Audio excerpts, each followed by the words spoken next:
நமஸ்காரம். இன்றைக்கி நம்ம பார்க்க போகிறது சிவா ஸ்தோத்திரம். இது தாரித்ரிய துக்க தகன ஸ்தோத்திரம்.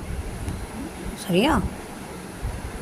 விஸ்வேஸ்வராய நரகார்ணவதாரணாய கருணாமிருதாய சசிசேகரதாரணாய கற்பூரகுண்டதவளாய ஜடாதராய दारिद्र्य दुख दहनाय नमः शिवाय लोकत्रयाय भुजगादिभुगङ्गनाय गंगाधराय गजदान्वमर्धनाय गौरीप्रियाय शशिबालकलाधराय दारिद्र्य दुख दहनाय नमः शिवाय रामप्रियाय रघुनाथवरप्रदाय नागप्रियाय नरकार्णवतारणाय पुण्येषु पुण्यपरिताय सुरार्चिताय दारिद्र्यदुःखदहनाय नमः शिवाय मुक्तेश्वराय फलदाय गणेश्वराय गीताप्रियाय वृषभेश्वरवाहनाय मातङ्गसर्मवसनाय महेश्वराय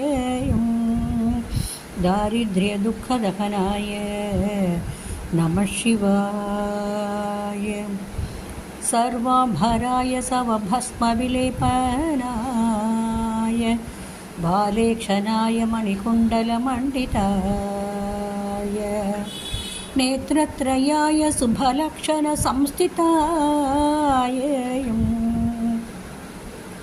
दारिद्र्यदुःखदहनाय नमः शिवाय पञ्चागनाय पणिराजविभूषणाय हेमांसुकाय भुवनत्रयमण्डिताय आनन्दभूमिवरदाय तमोपहाय